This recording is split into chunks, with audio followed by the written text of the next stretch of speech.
Right guys, welcome to this mastering sort of the Shoninki part 2.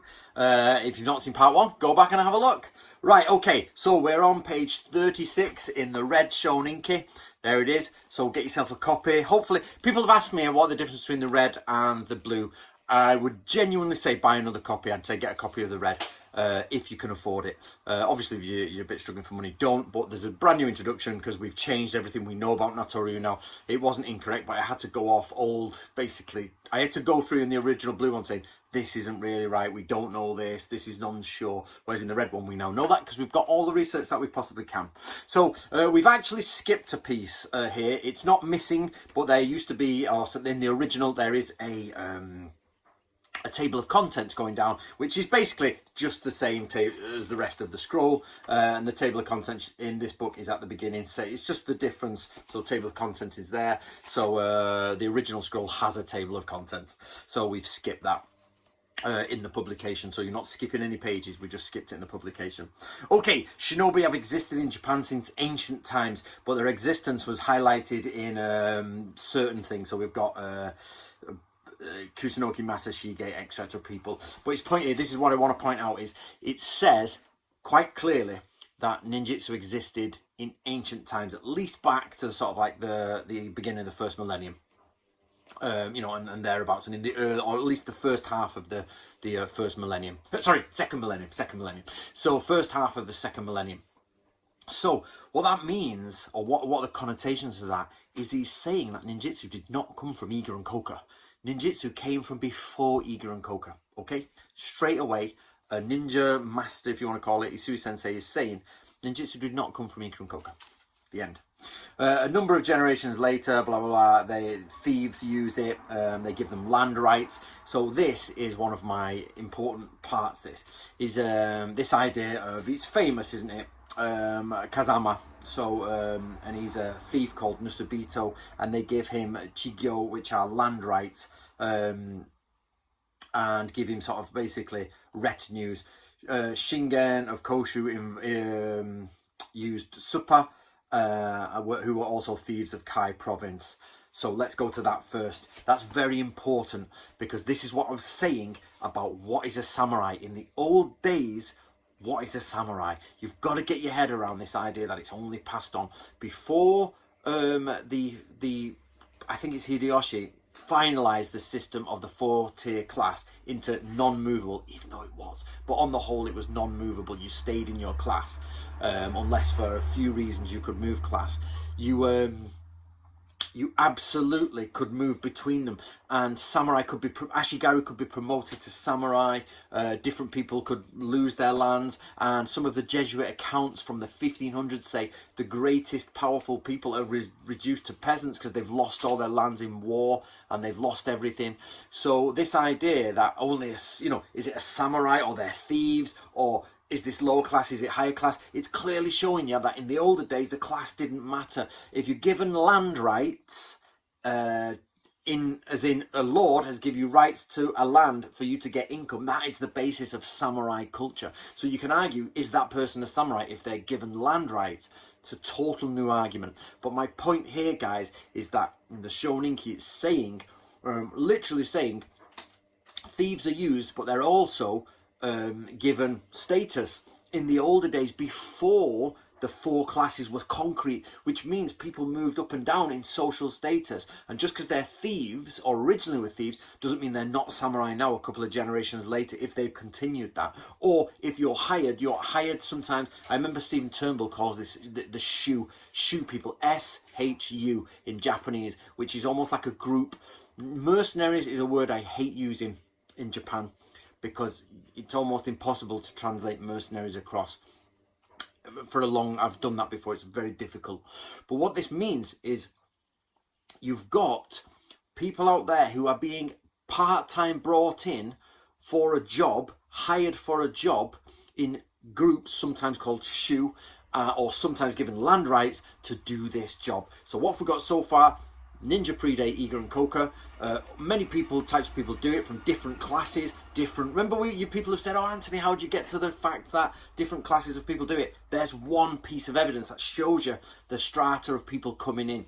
Okay, And then it says, later, the people of Koka, now it says next to Iga. Now, the original manual says inside of Iga or within Iga, or Koka within, or Iga within Koka, the way the grammar's done. However, we think that's a transcription error because it either means they didn't understand that Iga and Koka are separate places, Isu Sensei didn't, or that somebody's transcribed it wrong, like the grammar is wrong.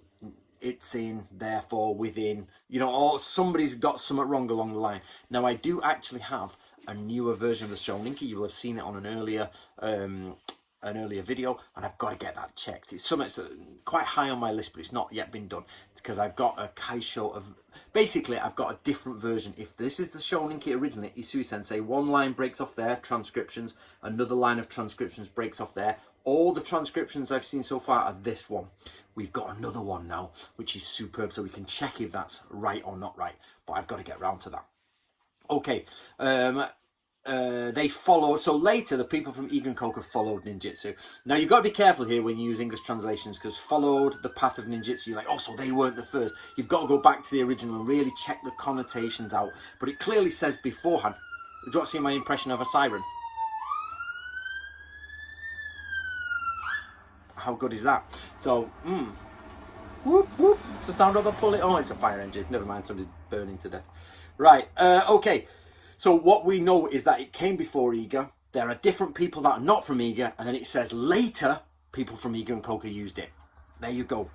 Straight away, that is the history. Doesn't mean it's correct, but that's the history according to a ninja.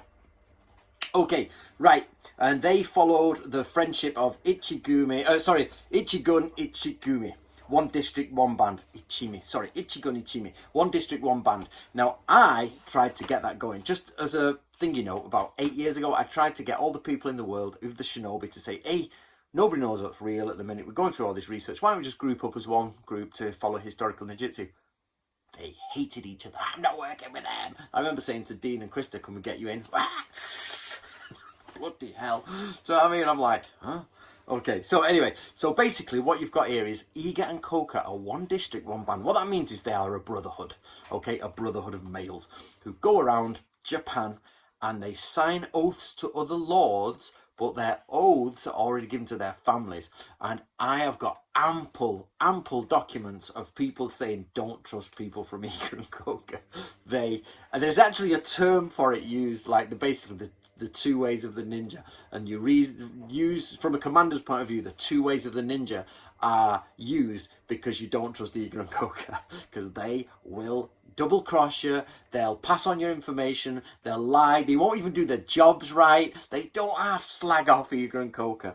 So anyway, it says they went out to various provinces to use their skills. So Iga and Koka people went out, which we know is quite accurate because we've got lots of different domain registers where Iga and Koka people are there doing that job. Sometimes it's Metsuge, or Metsuge basically means observing, supervising, spying, basically looking, the job of looking. So they went out to various provinces, thus being recognised as the premier shinobi. Now this is very important. Isui Sensei, who can't stand thieves, he hates thieves. He's like, his tradition is superb. He's got his own. Shoninki is one of the greater ninja manuals out there. And even he's saying they're recognised as the best at it. That's their job. Because we've got, what people don't know is outside of this, I've got another document that says the people of Natori, after Isui, we don't know when Isui Sensei's time, but after Isui, are actually not doing it professionally. Their job is samurai in the castle at Wakayama doing jobs. They are not hired as ninja. That has become a lower class job for Iga and Kokomono, which is why, we'll get to it later, he complains and says it shouldn't be a lower class job, it's a higher class job. But we know that from a different document they say we don't do that job wholeheartedly. So we know that the Iga and Koka are the professionals at this. They're the guys who do it full stop. Okay. They shared an oath which said, if I come from where you are, show me everything of your province, and if you come to where I am, I will show you everything about my province. What does that mean? This is where the lords are so annoyed with the Iga and Koka shinobi, because Isui Sensei is saying, if you don't know who Isui Sensei is, he's the man who wrote this. So Isui Sensei is saying that Iga people go to different provinces And they say, I need to know where that lord sleeps. Even in the Bansen Shukai, the Book of Ninja, it says, tell us where that lord sleeps, tell us where, and they will give you the information. The point here is you've got this mint network of Iga and Koka Ninja people who are sharing information. So Isui Sensei is outright saying, don't trust these guys. They will share your information because they have deep-rooted family ties between each other that go back generations. They're all intermarried. And when I've been to Japan, I've been to Iga and Koka many times. I've been toured around Iga and Koka. I've done documentaries near Iga and Koka. And I've taught in Iga and Koka about ninjutsu, right?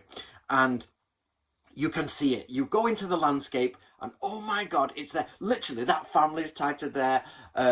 I've got a really good contact in Japan. I hope so I can call him a friend now. He's an older gentleman. And he's like, this family was married to them. They're married to them. They're literally one tight group. It's literally a load of cousins in the same city. Just a load of cousins who are second cousins then. They're married to them. So he's saying they are doing this all over the country and they know each other.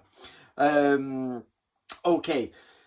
By doing this, it said they should know their family tradition was extraordinary, exquisite and outstanding, and also that the marvel of their tradition of ninjutsu at its best. So basically they're mint. However, being asked what they should do regarding the offspring of shinobi, or if a complete stranger comes along without recognition, there is a traditional way of constructing a torch within the clan. You should regard this torch as evidence so that they should never suspect anyone who bears it. This is a point that is debated. Now, I haven't got the ability to go and grab out the original and check if that's Taimatsu, but I think the original says Taimatsu torch, if I remember rightly. Some people have totally misunderstood that. They've said they'll bear a light in the house, like they'll have a certain fire in the house. You're like, no.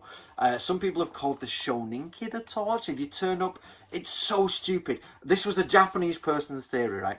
So a Japanese person's theory was that the ninja of Iga and Koka used to turn up with a copy of the Shoninki and say, hi, you don't know me, but I've got a copy of the Shoninki, which has nothing to do with Iga and Koka Ninja, and therefore I'm a ninja, so let me in.